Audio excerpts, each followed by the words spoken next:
Welcome back. और Friday को मैं ही आपको कह के गई थी कि बल्दियाती इलेक्शंस जो हैं उसको पोस्टपोन किया जा रहा है, और ख़ास तौर पे कराची, हैदराबाद, दादू, इसके हवाले से तो मैं आपसे बात करके गई थी। लेकिन उसके बाद सैटरडे नाइट को अचानक से जो है वो फैसले आ गए।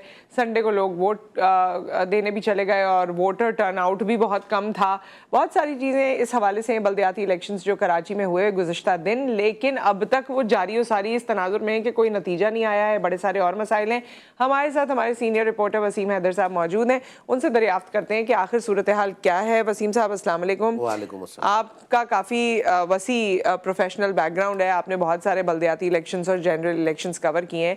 ये बल्दियाती इलेक्शन कोई बखरे टाइप का नहीं है? जी बिल्कुल वक्रे टाइप का। इस तरह है कि एक तो सबसे बड़ी बात यह है कि पाकिस्तान पीपल्स पार्टी के दौरे हुकूमत में पहली दफ़ा बल्दियाती इंतखाबात हो गए।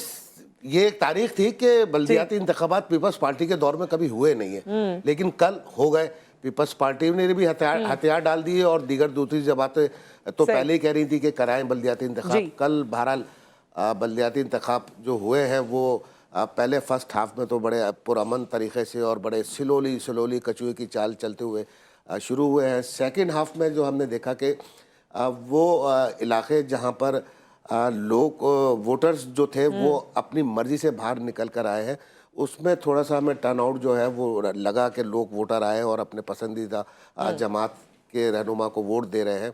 लेकिन वो इलाके जो MQM का खासा रहे हैं, ख़ास तौर पे मैं बात करूं लियाकताबाद, अजीज़ाबाद, सेंट्रल का जो इलाका है या दीगर जो इलाके हैं, उसमें तो वोटर बाहर ही नहीं निकला है।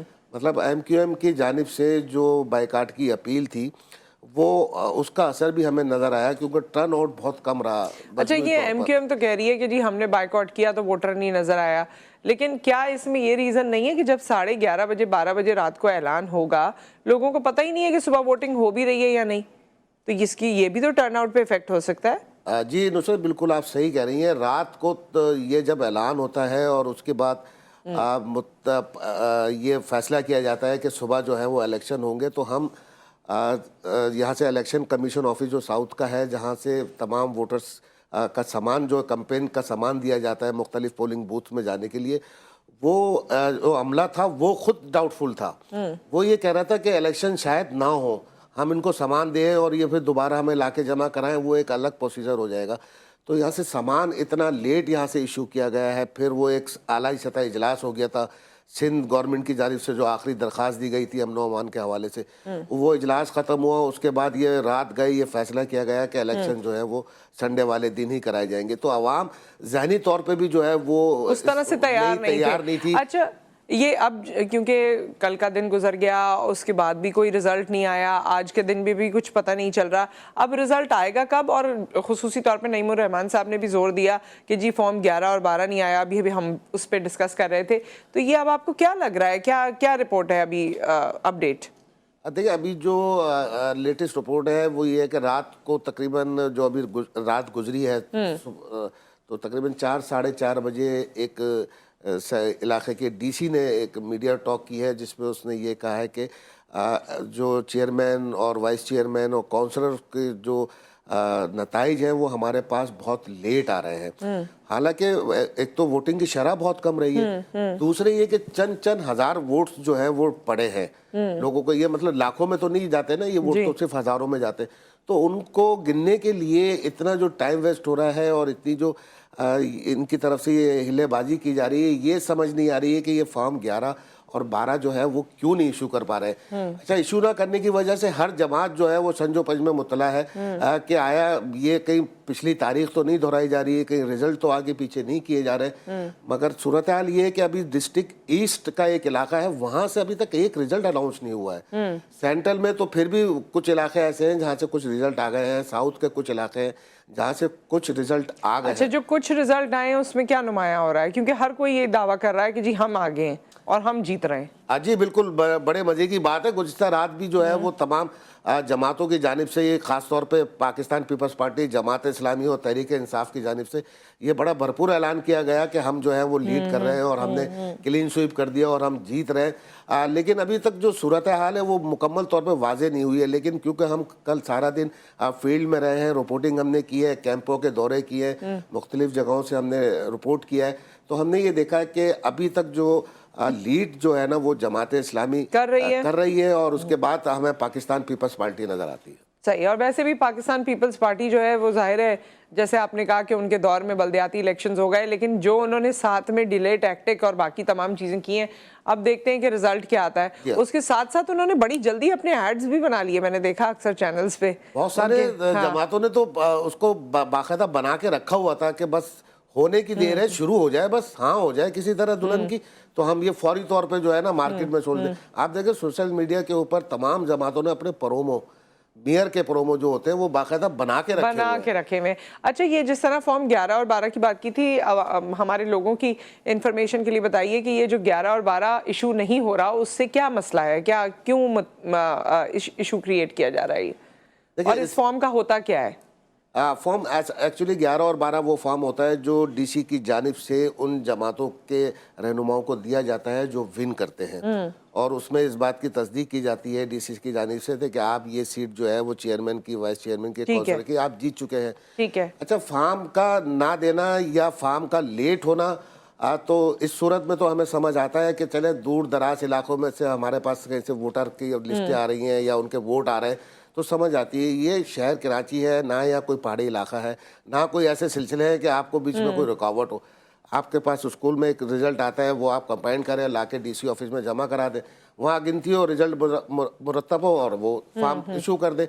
लेकिन फार्म डिले किया जा रहा है तो तमाम जमातों को ये भी फिक्र पड़ गई है कि कहीं सीटें आगे पीछे ना हो जाए। और इस सिलसिले में तो जमात इस्लामी के कल हाफिज नईमुर रहमान साहब जो हैं, जो अपने इलाके की सीट तो बहरहाल चेयरमैन की जीत चुके हैं, उनका ये बड़ा तहफ़्फ़ुज़ात थे कि फार्म क्यों डिले किए जा रहे हैं, क्यों डिले इसके किए पीछे क्या मकासद है। आज रिजल्ट आ जाएंगे या आज भी नहीं आएंगे? उम्मीद है कि रात तक रिजल्ट आ जाए, लेकिन कोई कंफर्मेशन नहीं है। अगर फार्म 11 और 12 अगर लेट होते हैं तो फिर बात कल पे भी जा सकती है। तो ये तो कराची की सूरत हाल और बल्दियाती इलेक्शंस जिसके बारे में बहुत ही ज़्यादा कोई हाइप क्रिएट की गई थी, उसके बारे में हमने आपको बताया। अब पूरे मुल्क में क्या होने जा रहा है, थैंक यू वसीम साहब, आप हमारे साथ मौजूद रहे। अब पूरे मुल्क में क्या होने जा रहा है इसके हवाले से हम आपको आगाह करेंगे। सलमान आबिद साहब सीनियर एनालिस्ट हमारे साथ मौजूद होंगे। क्या सलमान साहब हमारे साथ मौजूद हैं या हम ब्रेक से वापस आके? जी सलमान साहब, अस्सलाम वालेकुम।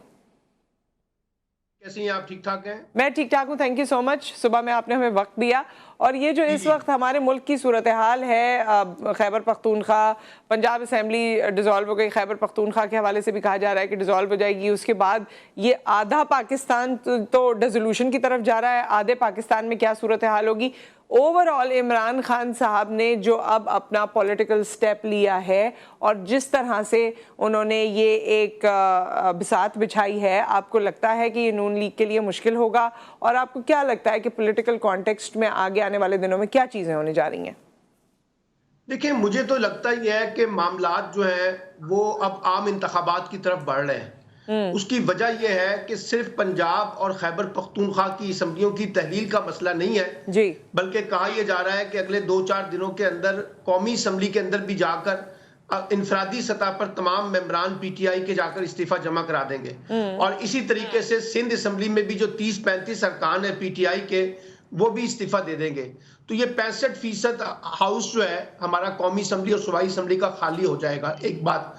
दूसरी बात यह है कि मेरी अपनी असेसमेंट भी है, मेरा तज्जिया है कि जो पंजाब और केपीके की असम्बलियां तहलील हुई हैं और हो रही हैं, ये किसी सियासी तनाई में नहीं हुआ। यानी इसका जो डेस्टिनेशन है वो नेशनल इलेक्शन ही है।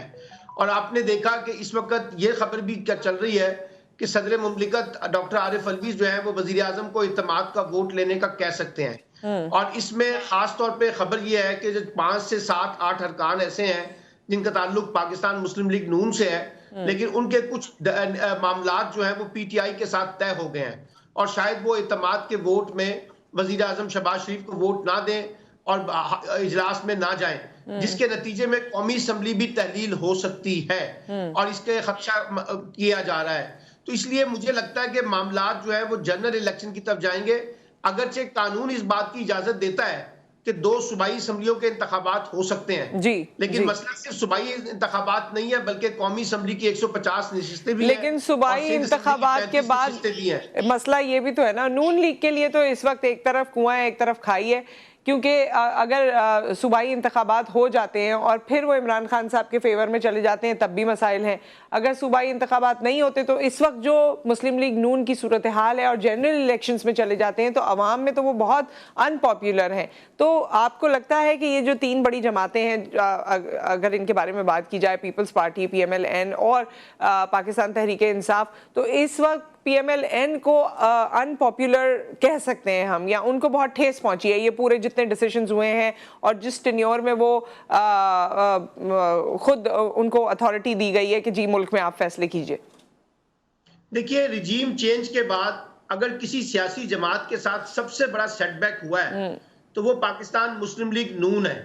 पीपल्स पार्टी JUI के मुकाबले में जो सबसे बड़ी भारी कीमत अदा कर रही है वो पाकिस्तान मुस्लिम लीग नून अदा कर रही है, क्योंकि असल में पानीपत की जो बड़ी जंग है वो तो पंजाब में लड़ी जानी है और पंजाब PTI और PMLN का मुकाबला है। अब क्योंकि PMLN ने डिलीवर भी नहीं किया और फिर हमने देखा कि इमरान खान का बयानिया भी बड़ा स्ट्रांग है और जो ज़िमनी इंतखाबात जुलाई और अक्टूबर में हुए उसके नताइज भी हमारे सामने है, तो आपने देखा कि बड़ी फ्रस्ट्रेशन पाई जाती है PMLN के अंदर।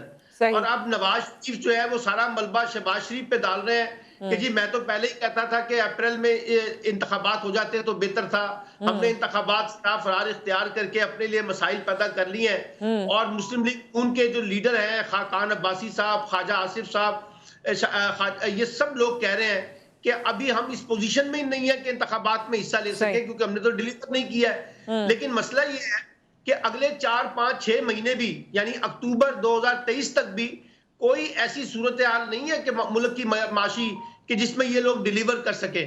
तो लेकिन सलमान साहब, इसमें एक बात मुझे हमेशा से मैं बड़ी हैरान भी होती हूँ, और वैसे भी जरदारी साहब को कहा जाता है कि वो पॉलिटिकल जायंट है और उनकी सोच और समझ, लेकिन इस पूरे मामले में आप देखिए कि PDM के साथ भी वो रहे, इक्तदार में एक तरह से हैं भी और नहीं भी, और जितना बैकलैश है वो भी सारा PMLN के जिम्मे आया। PTI को भी उन्होंने हार्ड टाइम दिया, PMLN जो है वो भी एक तरह से उनके रास्ते से हटती हुई नजर आ रही है। तो जो पॉलिटिकल गुरु जरदारी साहब हैं उन्होंने अपनी राहें, ऐसे लगता है कि जो ये पूरा PDM के साथ खेल रचाया था और सारी चीजें की थी, अब उनके लिए आगे का रास्ता काफी साफ नजर आ रहा है। देखिए, मुस्लिम लीग नून में बहुत से लोग ये कह रहे हैं कि हमने जो पीपल्स पार्टी के साथ सियासी रोमांस किया है और अपने सारे सियासी फैसले जरदारी साहब को और फजलुर रहमान को दे दिए हैं, उसका हमें बड़ा भारी नुकसान उठाना पड़ रहा है। सही। और अब आप देखिए जरदारी साहब की चाल ये है कि अगले इंतखाबात में मुस्लिम लीग नून के साथ मुश्तरका लाइन से इलेक्शन लड़े और कम से कम 20-25 के करीब वो MNA पंजाब से जिताने में कामयाब हो जाए। अच्छा, मुस्लिम लीग नून रिलेक्टेंट है कि वो अपनी निशिस्तें जो है वो पीपल्स पार्टी को क्यों दे, क्योंकि पीपल्स पार्टी के पास तो पंजाब में ऐसी कोई पोजीशन नहीं है कि उनके, और वैसे ही मुस्लिम लीग को PTI का वहां पर सामना है तो उनके साथ तो वैसे ही बहुत हो रही है। जरदारी साहब ने अपने कार्ड तो बहुत अच्छे खेले हैं, लेकिन सवाल ये है कि जरदारी साहब तो खुद, क्योंकि इस वक्त एस्टैब्लिशमेंट के बड़े खास समझे जाते हैं और उन्होंने मुस्लिम लीग नून के लिए कोई आसानियां पैदा नहीं की हैं, बल्कि उनकी मुश्किलात बढ़ा दी हैं। आपने देखा कि पंजाब में तब्दीली के हवाले से फ्री हैंड दिया गया था आसिफ अली जरदारी साहब को चौधरी परवेज लाई के खिलाफ, लेकिन वो तीर चल नहीं सका। तो मुझे लगता है कि जो अगला इंतखाब होगा जिसमें सबसे बड़ा मार्का पंजाब में होना है, तो मुस्लिम लीग नून सबसे ज्यादा, जिसे कहते हैं ना, एक डिफेंसिव भी है और बड़ी, जिसे कहते हैं, अपोलोजिस्टिक भी बनी हुई है, परफॉर्मेंस भी कोई नहीं है। आखिरी चीज सलमान आबिद साहब, आखिरी बात है कि ये सब मामलात हम रोज डिस्कस करते हैं, लेकिन इसमें मुल्क हमारा कहीं भी नहीं है। सिर्फ असेंबलियां तहलील हो रही हैं, नहीं हो रही हैं, डेमोक्रेसी का क्या हाल है, एस्टैब्लिशमेंट, ये सब बातें तो हम कर देते हैं, लेकिन हमारा मुल्क किस कदर उसको ठेस पहुंच रही है और हम कहाँ जाते जा रहे हैं, इसके मामले पे कुछ भी नहीं सोच रहे। ना ऑपोजिशन में ना मौजूदा हुकूमत में कोई सर जोड़ के बैठने को तैयार ही नहीं है। सारे पाकिस्तानी हैं, सबने पाकिस्तान में रहना है, पाकिस्तान होगा तो सियासत होगी, लेकिन फिर भी इनको वक्त नहीं है इनके पास कि पाकिस्तान के लिए बात करें, पाकिस्तान के लोगों के लिए बात करें। देखिए, बात यह है कि जब आप पावर पॉलिटिक्स करते हैं और इक्तिदार की सियासत करते हैं तो फिर आप लोगों के बारे में थोड़ी सोचते हैं या मुल्क के बारे में थोड़ी सोचते हैं। आपके सामने तो लार्जर इंटरेस्ट जो है वो आपका अपना जात होती है, आपका खानदान होता है, आपकी जमात होती है। इस वक्त जो पावर पॉलिटिक्स चल रही है, चाहे वो एस्टेब्लिशमेंट की तरफ से है, चाहे वो हुकूमत की तरफ से है, चाहे वो अपोजिशन की तरफ से है, और चाहे वो आपके मीडिया हाउसेस की भी जो पॉलिटिक्स चल रही है। अब आप देखिए ना, चैनल्स के बारे में भी रिफ्लेक्शन आ जाता है कि कौन सा चैनल किस जमात के साथ और किस जमात के इंटरेस्ट प्रोटेक्ट कर रहा है। तो लगता ही है कि सारा खेल जो है ये सारे के सारे पावर डायनामिक्स के अंदर गेम हो रही है, और आम आदमी को उसकी बड़ी भारी कीमत अदा करनी पड़ रही है, क्योंकि पाकिस्तान इकोनॉमिकली भी और पॉलिटिकली भी जो है ना वो सबसे ज्यादा मुतासिर हो रहा है इस महाजराई की सियासत से, इस टकराव की सियासत से, इस इल्जाम तराशियों की सियासत से, इनफरादी सतह की सियासत से। लेकिन लगता यह है कि जैसे वो है ना, एक बड़ा मशहूर जुमला है कि किसी ने तारीख से कोई सबक हासिल नहीं किया है। लगता यह है कि आप कोई सबक हासिल नहीं कर रहे, बल्कि अपनी गलतियों को तवातर के साथ दोहरा रहे हैं, और बार बार वो गलतियां करके जो है मुल्क को सियासी बुनियादों पर भी और माशी बुनियादों पर भी कमजोर करने का सबब बन रहे हैं। बहुत शुक्रिया सलमान आबिद साहब, आपकी मौजूदगी का बहुत शुक्रिया। और यहाँ पर हम एक ब्रेक लेंगे। जो हमारी सियासी सूरत हाल है वो आपके सामने है, और हैरत इस बात की कि वो लोग जिनके खानदानों ने यहाँ सियासत की है, वो लोग जो अभी भी सियासत कर रहे हैं, वो लोग जिनको लगता है कि उनका प्रोफेशनल करियर सियासत में भी यहीं बनना है, वो सब पाकिस्तान के बारे में नहीं सोच रहे हैं, अपनी सियासत के बारे में सोच रहे हैं। पाकिस्तान होगा तो आपकी सियासत होगी, ये लोग होंगे तो आपकी सियासत होगी। एक ब्रेक, उसके बाद हम वापस आते हैं।